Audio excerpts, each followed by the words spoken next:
just been released from being in Holborn Police Station last night. Yael Kahn is on the call. Can you unmute the Yael? Yeah. Yes. Hi. Good morning. Good morning, Yael. Thank you so much for coming on. I know you must be absolutely shattered, as you didn't sleep at all, having been arrested on Friday night. I'm just going to play a clip of your arrest on Friday so people can see what happened, and then we'll talk after that for a minute. There we go. You are touching me. You are lying. He is dead. He is dead. He is dead.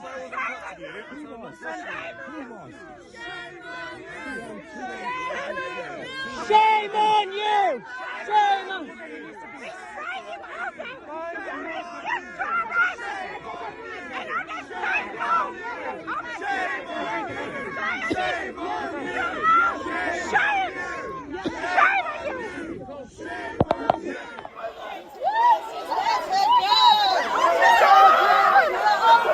Oh my God! Brute! You want power? A Jewish old woman! An old Jewish woman! An old Jewish woman! An old Jewish woman! Around the car! Brutes! Yeah, that looks really frightening. Can you tell us what happened? What did they say they arrested you for? I actually didn't hear. It was so noisy. I didn't hear what they were arresting me for. It took me a while to find out, and they also kept changing their mind as well while I was in the cell. You didn't know why you were being arrested because you couldn't hear No, it. But what do you mean they changed their mind about what it was? Suddenly, while I was in detention, they added obviously they were digging. They were hoping to have something that will stick. So they suddenly added a verbally abusive rabbi. That's when I went to protest against the Chabad event of lighting the menorah. And Chabad is a Nazi group which advocate, which taught. They're arresting you for something you hadn't done that night. They also only when just minutes before I was due to be interrogated, they told. I found out that the charge was that I said Nazi Israel, which I would say anytime. You said They would Nazi. have to cut my tongue. But you've got the sign that you've put around your neck that says the same kind of thing. So you've been saying that for ages, and they decided to suddenly go for you on Friday, on one of the coldest nights. What happened? Did you speak to them when they arrested you? I heard that you didn't say a word to them. Is that true? No, I didn't say a word during the interrogation. I didn't even say my name. I said nothing. I didn't, no facial expression, nothing. Absolutely no communication. But otherwise, yeah, I said to them in the station, yeah, Nazi Israel, that's where, yeah.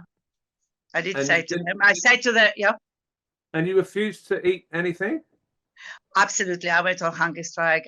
I'm very inspired by the heroic Palestinian prisoners that for years were campaigning for the rights, where now none of their rights been respected now, and in Nazi Israel.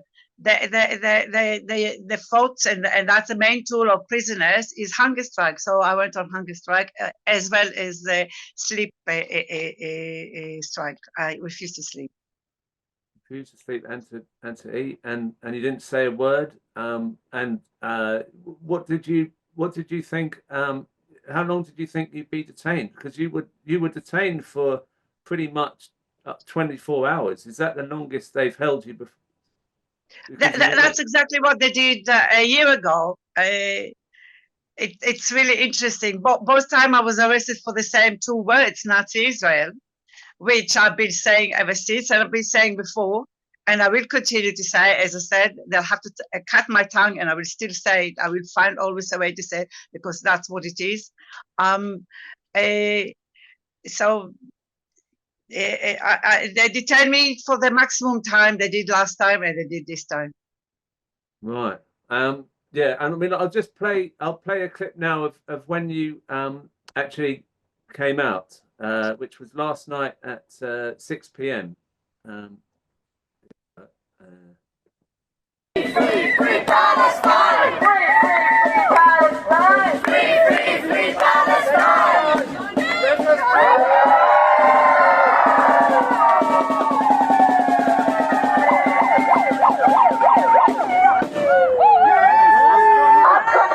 Actually, I could hear you in the cell. Let Yael speak now. Yeah. We are here, as you all know, because of Gaza, not because of any of us, because the heroes are in Gaza. That Dr. Al-Safir, who I believe was taken to stay Teman, where they torture, where they rape regularly, routinely, gang rape prisoners, even rape them to death. This is what Israel does. Stay Teman, near Beersheba. They're doing experiments on the prisoners. They force them to be with nappies, they're not allowed to go to the toilet, they're not allowed to move. They're not allowed to do anything. They're not allowed to food. It's only the straw. And if that happens, just to moan, or just to move a little bit, they take it to torture. And sometimes they don't come back because they are executed or tortured to death. This is what, unfortunately, many of the doctors from Kamal as one now facing. Because that's where many of them would have been taken to. As we know, they strip them and they take them there. But we are the people and we want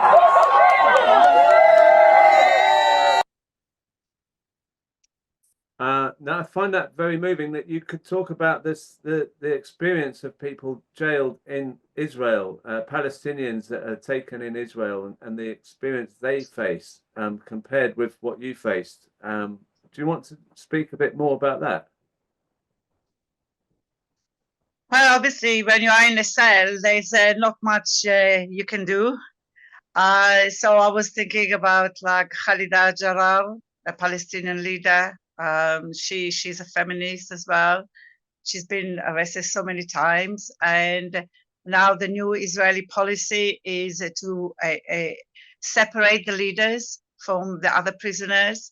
And so she was taken from Damun, which is near Haifa, and she's put in isolation in Neve Tirza, near Ramle, near the Tel Aviv airport. And they put her in a cell where she can't breathe. She has to lie on the floor to gasp for air from under the door. I mean, the mistreatment of Palestinian prisoners is horrendous. It's horrendous. And now we know that the doctor from Kamal Adwan Hospital, I believe he was taken to Sdei Teman, and in Sdei Teman, that's what I was talking about, Sdei Teman, that's the torture there are so horrendous. And it would be hundreds of Israeli doctors involved doing it. And it will be thousands of other Israelis involved in doing it. They do gang rape to the point of murdering the prisoners. They torture them to death. It's the most horrendous. It's Dr. Mengele. What they do experiment on the prisoners. And you said also that you could hear people outside the police station when you were in your cell who were campaigning for you. Yes, I did. It was beautiful. I mean, you almost made me weep when I heard you talk about how that kept you going. Well, everything keep you going. You know, it's you supported. You surrounded. We know we are such a strong movement. That's why everybody came. That's why where people were pouring to come and show the support. I saw some footage. It's just so amazing, so absolutely so beautiful. What the emotion that people came up with, the love that people express. So we are supporting each other, and our strength is dual, is one that we know we're fighting for the rights. We know we're on the right side of history. We know that what we do, we are the conscious people. We are the one who showing humanity. We are the one who show a compassion for other people. And we show also it to each other. That's our strength. And the amount of strength you got from just other people's support, it got you through. I mean, not sleeping, not eating, and you came out looking more energized than my 6-year-old. My 6-year-old is more subdued than you. That's true. I was very, yeah, it does energize you. Yeah. Which is why, for example, my best experience in life was being involved in the Palestinian First Intifada. It was so inspiring. When people fight for rights, it's the most beautiful thing. It's just so inspiring, and it gives you strength, and you give you belief in humanity, and then you not despair, and then you don't get into depression, because you know you have humanity in you, and the people around you have they're also showing their humanity. It's all shining through. It's beautiful. And it's easy for people to get into depression when you see all the things going on in Palestine, in Gaza, and the fact that people are being silenced here. But you are always outside the courts when people have trouble. I've tried to talk to you, and you said, no, I can't come. I'm at this court here in Bristol. I'm going to this court in another part of the country. You're always supporting other people as well. How important is it that we use that that energy of ours in the right direction instead of going into despair? Yeah, I mean, despair is mainly when you don't. The more you take part, when people think that if you demonstrate and you go out in the cold, that you sacrifice, you actually strengthen yourself. You help yourself to survive this horror, because when you actually campaign, it gives you strength. It doesn't take away the strength. It actually gives you, it energizes you. As you can see, I was jumping up and down when I was out.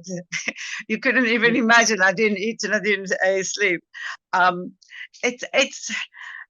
It's really important to support the prisoners, because prisoners, and I learned it again from the Palestinian, but for Palestinian, it's so important. The issue of prisoners, it's pivotal in a Palestinian struggle, is supporting the prisoners. So I learned it from them. I also my main campaign in the first Intifada was supporting Palestinian women prisoners, which is why I was every week in Gaza and every week in the West Bank as well, and sometimes in the Galilee, because sometimes Palestinian citizens of Israel were also arrested as political prisoners. It is so, we need really to enshrine it in our movement, and I can see it more and more, because more and more people coming to actually to do RSD support. More and more it is now established that we need to support each other, especially when you are in the cell and there's nothing to take your mind off, and and when you think, like, for example, of Palestine action prisoners, deny even access to letters that sent to them, not allowed to speak with each other, not even allowed to speak to other political activists who's not only not related to their case, but not even related to Palestine action. Completely separate activists. They isolate them.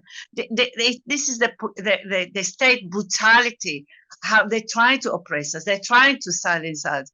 And I take this opportunity to thank the Met for arresting me, because again, like what they did 14 months ago, the result was that my voice, the words I was trying to speak for Palestinians, for Palestine, got a lot more echo and a bigger audience. And so I'm very grateful. I don't think that was the intention. And they probably will review it again if that was the right action for them. But, you know, I even while I was outside, somebody showed me a message she got from Gaza. From Gaza, somebody celebrating my release here in London. Can you imagine the humanity that people in Gaza have to support us? I mean, here in London, what I was facing is nothing. It's nothing, because when I was in the cell, I was thinking I was dry, unlike in Gaza, they're flooded. I don't have rats in the cell. In Gaza, they have rats in the tents. I'm not bombed. I'm not starved. Yeah, I went on hunger strike, but I did it. I was lucky to eat lunch before I came to the protest. And I'm not burned alive. I mean, it's just you can't compare, you know. And I just want to show you. Apparently, a passerby gave this beautiful stuff. If you can see, it has the Guernica, and of course I attached to it a join the Palestine action. She doesn't know me, but there was such a strong protest that even passerby was supporting. So she gave them to give this to me. It just shows you how the support and how the love of our movement transcend all countries. She was not actually even British. She was just visiting London. And it just shows that how strong our movement, how people in Gaza, and you know, I knew Gaza, as I said. I used to go there every week. But when I managed to get to Gaza in January 2008. I went to Egypt. And unfortunately, it was then that I realized that Israel is going for the final solution, genocide. So I already knew. And this is, you know, when I speak about the Nazi Israel, yeah, they are doing final solution. They are doing everything like the Nazis did to my family. So, yeah, that's what Israel is. Israel is Nazi. Well, do you know what? If I put this clip out on YouTube, I might cut that last bit out because I reckon they'll take that one down. Yeah, it's true. It's true. That's what they're doing. I think what you're saying is spot on. But the thing as well that you've said that means so much to me is that a lot of us have been ostracized for supporting Palestine by family or friends or things like that. Your family turned their back on you. Many of them did when you decided to support Palestine. You're still fighting. You're going to help other people all the time when they're put into cells. And now when you were in a cell, we came there for you. And there's loads of people on this Zoom who are sending you messages of support. Yael, I hope you can have a good rest today because you deserve it. And maybe the best lunch that you can get.